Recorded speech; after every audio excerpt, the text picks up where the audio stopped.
Merhaba arkadaşlar, kanalıma hoş geldiniz. Bugün bu yavru orkidem yani kekim var yanımda ve bu kekiyi artık annesinden yani anaç orkidemden ayıracağım. Videoya geçmeden önce hemen size kısa bir hatırlatma yapmak istiyorum. Beril'in Hünerleri Geri Dönüşüm kanalımda geri dönüşüm ve tasarım videolarımı sizlerle paylaşmak istiyorum. Kanalıma abone olup bana destek olursanız çok mutlu olurum. Şimdi hemen bu kekiye geçmek istiyorum. Bakın bu şekilde orkidem bir keki verdi. Bu kekiyi de kendim oluşturdum. Onunla ilgili videoları da yakında paylaşacağım sizlerle. Bakın şuradan itibaren anaç orkidem yapraklarını döktü. Bu orkidem özellikle ummu hastalığına yakalandı ve yapraklarda bir çürüme oldu. Bu çürümenin de en çok sebebi bakın şu gövde kısmında su kalması. Şu orta kısımda su kaldığında bu orkidenin yapraklarının çürümesine sebep oluyor. O yüzden özellikle şu kısımlarını bir pamukla sulama yaptıktan sonra bir pamukla silmenizde fayda var. Yani orta kısımda fazla su kalmamasına dikkat edin. Benim çok fazla çiçeğim olduğu için yeteri kadar ilgilenemedim ve özellikle unlu bit hastalığı da bu orkideyi maalesef mahvetti. Hastalandığı için de bu şekilde yapraklarını döktü ama kekim gayet iyi durumda. Ve hatta bu o halde olmasına rağmen gördüğünüz gibi bakın bir çiçek dalı da çıkarmaya devam ediyor. Çünkü kökleri çok sağlıklı ve bu köklerle ben çok güzel bir yöntemle kek elde edeceğim. Onun videosunu da sizlerle paylaşacağım yakında. Bu orkidemi normalde ayırmayı düşünmüyordum aslında. Bakın çünkü daha 2 tane kökü var. Sadece 2 tane kökü olduğu için aslında ayırmayı düşünmüyordum. Ama anaç orkideyi çok fazla yoğurmasını istemediğim için şu an bunu ayıracağım. Ama normalde siz kekinizi ayırmak istediğinizde bakın bu şekilde 4 tane kökü olması, yani 4-5 tane kökünün olması ve bu köklerin yaklaşık 4-5 santim boyutuna gelmiş olması gerekiyor.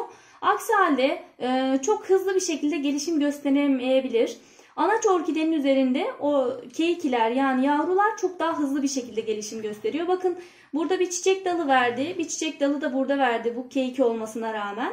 Yani sağlığı aslında çok yerinde. Ama bunu anaç orkideyi çok fazla yormaması için artık ayırmayı düşünüyorum. Şimdi ayırırken nelere dikkat etmeniz gerekiyor? Hemen ondan bahsetmek istiyorum. Öncelikle steril bir makas kullanmanız gerekiyor. Makası kullanmadan önce şöyle bir pamuğa ya da bir peçeteye bir miktar limon damlatıp bununla makasınızı şöyle silerseniz dezenfekte etmiş olacaksınız. Yani steril olup olmadığından emin değilseniz bu yöntemi uygulayabilirsiniz. Şimdi keserken de ne yapıyoruz? Hemen bakın şu boğumun alt kısmından kesersek şuradan itibaren kesip dikeceğim. Hemen boğumun altından itibaren kesiyorum. Bakın bu şekilde kekimiz şu an hazır. Bunu hemen şu kısmına da hemen bir miktar tarçın sürmek istiyorum her ihtimale karşı. Yine de dezenfekte etmiş olalım diye tarçın uyguluyorum. Bu kekimi dikerken şöyle küçük bir fanus kullanacağım. Küçük bir saksı da kullanabilirsiniz. Yani şu boyutta değil de mini saksılar var. Onları da kullanabilirsiniz.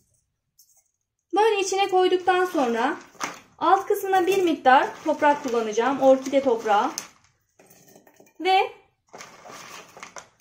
çok az toprak koyduktan sonra bol miktarda yosun kullanacağım. Bakın bu yosunu daha önceki videolarımda görmüşsünüzdür. Orkidelerime yosun çok fayda ettiği için orkidelerimin hepsinde de yosun kullanıyorum. Siz de yosun kullanabilirsiniz. Bu yosunu çiçekçilerden temin edebileceğiniz gibi benim gibi ormandan da alabilirsiniz. Ben ormanda ağaç diplerinden alıyorum ve daha sonra dezenfekte ettikten sonra kullanıyorum. Bununla ilgili kanalımda videolarım var. Yukarıdaki linke tıklayarak bu videolara da ulaşabilirsiniz. Nasıl dezenfekte etmeniz gerekiyor, nasıl kullanmanız gerekiyor. Bununla ilgili bilgilere yukarıdaki linke tıklayarak ulaşabilirsiniz. Şimdi bu yosunu hemen orkidemde kullanacağım. Bakın şöyle bir miktar yosun koyuyorum. Hatta yosun kullanmaktan çekinmeyin. Çünkü yabancılar özellikle hiç orkide toprağı kullanmadan sadece yosun ile bile çok güzel bir şekilde orkidelerinin gelişmelerini sağlıyorlar. Siz de sadece yosun bile kullanabilirsiniz. Bakın gördüğünüz gibi kekimiz hazır. Sadece altında bir miktar orkide toprağı kullandım. Üstüne de sadece yosun koydum. Bakın bu saksım delik değil, altında delikleri yok. O yüzden sulamayı yaparken kesinlikle böyle bir sprey kutusu kullanıyorum. Sadece spreyle hafif nemlendiriyorum. Buradaki yosunu kullanmaktaki amacım daha hızlı bir şekilde kök elde etmek.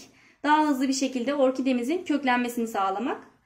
Normalde sadece su kültüründe bakmayı düşünüyorum ben bu orkideme ama bir miktar kök elde ettikten sonra bu yöntemi uygulayacağım. Şu an hızlı köklenmesi için yosun kullanıyorum. Sadece su kullanarak da orkidenize çok güzel bir şekilde bakabilirsiniz. Hatta kanalımda bununla ilgili videolar da mevcut. Yukarıdaki linke tıklayarak ulaşabilirsiniz. Sadece su içinde olan orkidelerimin de durumu gayet iyi. Buna da biraz köklendikten sonra sadece su içerisine almayı düşünüyorum. Ama bakın dediğim gibi suyu normalde böyle bir kapla sulama yapmıyoruz. Sprey kutusuyla hafif böyle nemlendiriyoruz. Yosun zaten bunu nemli tutacağı için daha hızlı bir şekilde köklenmesini sağlayacaktır. Siz bu şekilde keikilerinizi yani yavru orkidelerinizi ayırdığınızda kesinlikle küçük saksı kullanmayı tercih edin. Bakın saksı ne kadar büyük olursa orkidenin gelişimi o kadar yavaş olur. O yüzden küçük saksı kullanmaya özen gösterin. Özellikle de bu keikiler konusunda. Bir de orkideler sıkışık kökleri sevdikleri için biraz saksının ebatının küçük olması gerekiyor.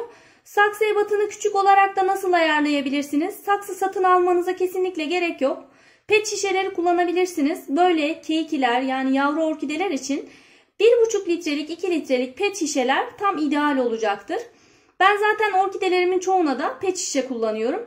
Yukarıdaki linke tıklayarak bunları da görebilirsiniz. Keikimi yani yavru orkidemi anaç orkidemden ayırdığım için anaç orkidem daha fazla yorulmayacak. Çünkü gücünün birazını da buna sarf ettiği için daha yorgun düşebiliyor bitki. Bu orkideme de çok güzel bir yöntem uygulayacağım. Bakın gördüğünüz gibi hiç yaprağı yok.